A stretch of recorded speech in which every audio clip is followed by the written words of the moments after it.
Kalau tidak ada rakyat mengundi saya tidak jadi wakil rakyat. Bila tidak jadi wakil rakyat, saya tidak dapat elon wakil rakyat. Jadi maknanya elon wakil rakyat itu juga adalah milik rakyat di kawasan Morotai. YB, kenapa tidak ada debat antara warisan versus Syariat? Ya, saya pun cadangkan begitu. Bagus Datuk Syafiee berdebat dengan Haji Ji, bagus. Sebab kalau di Dewan Undangan Negeri ini terbatas. Sebab kadang-kadang speaker ialah pastinya memihak pada kerajaan. Tapi kalau ada cadangan untuk berdebat antara Haji Ji dengan Syafiee, saya pun sokong jugalah.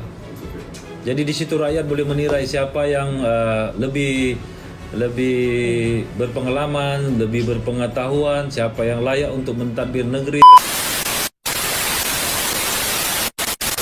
Kalau tidak ada rakyat mengundi saya tidak jadi wakil rakyat.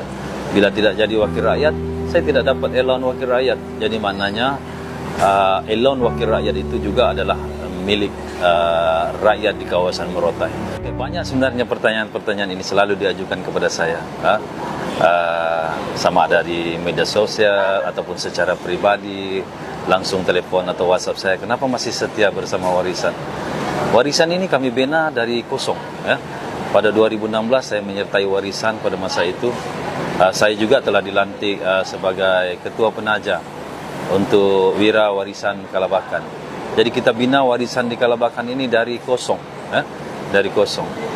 Jadi soalnya kenapa saya masih setia kepada warisan? Soal prinsip dan perjuangan itu. Kita menang, saya 2 kali menang dalam pilihan raya. Dua kali saya menang atas tiket warisan. Dulu sebelum saya terlibat secara langsung dengan warisan, saya dulu adalah pemuda cawangan saja untuk UMNO di bahagian Tawau.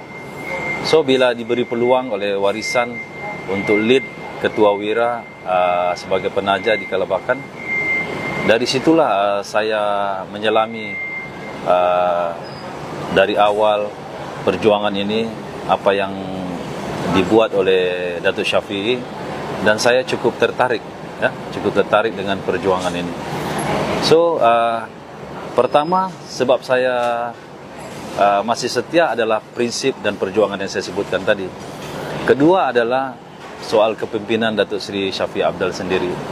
Saya tengok, saya dulu pernah dilantik sebagai pembantu Menteri Kewangan.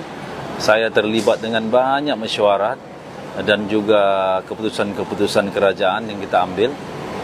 Dan saya tidak melihat Datuk Seri Shafie Apdal ada menggunakan salah guna kuasa. Saya masih ingat lagi semasa saya menjadi pembantu Menteri Kewangan, segala keputusan juga dirujuk kepada jawatan kuasa ataupun semua penjawat-penjawat awam. Pada masa itu kan setiap hari Rabu kami mengadakan post cabinet meeting, dan di situ semua dibincangkan tanpa rundingan sulit di luar. Maknanya semua keputusan itu penjawat awam pun tahu apa halat tuju Datuk Seri Shafie sebagai ketua menteri pada masa itu. Lepas tu ketiga, saya sebenarnya cukup terharu dengan perjuangan-perjuangan yang dibuat oleh ahli warisan Kalabakan dan juga pengundi-pengundi yang memberikan kepercayaan kepada saya. Kita yakin bahawa rakyat di luar sana masih mahu saya setia bersama warisan. Sebab mereka mengundi saya adalah atas pertama tiket parti. Mungkin juga ada kerana saya sebagai individu, sebagai pemimpin di kawasan tersebut. Jadi 2 kali kepercayaan itu atas nama warisan.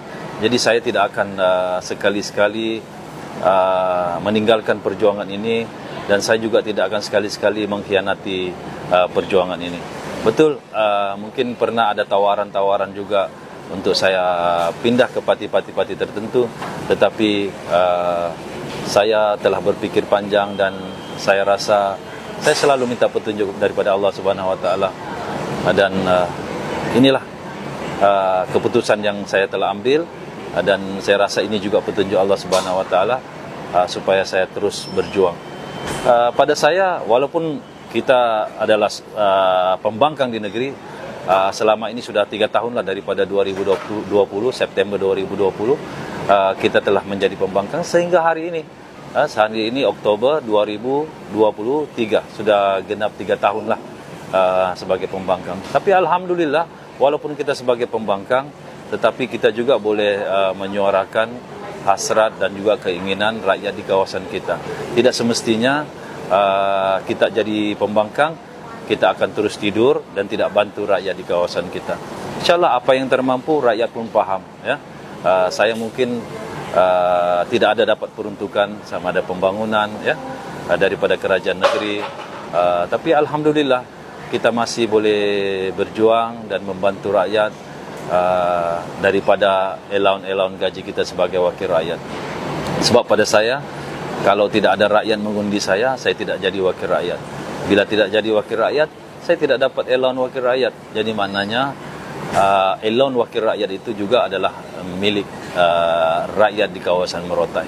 InsyaAllah saya akan terus berjuang bersama-sama warisan insyaAllah, dan kita lihat bahawa perjuangan ini insyaAllah walaupun di pihak pembangkang, kami sebagai pembangkang akan sentiasa semak dan imbang kerajaan yang ada sekarang, khususnya kerajaan JRS.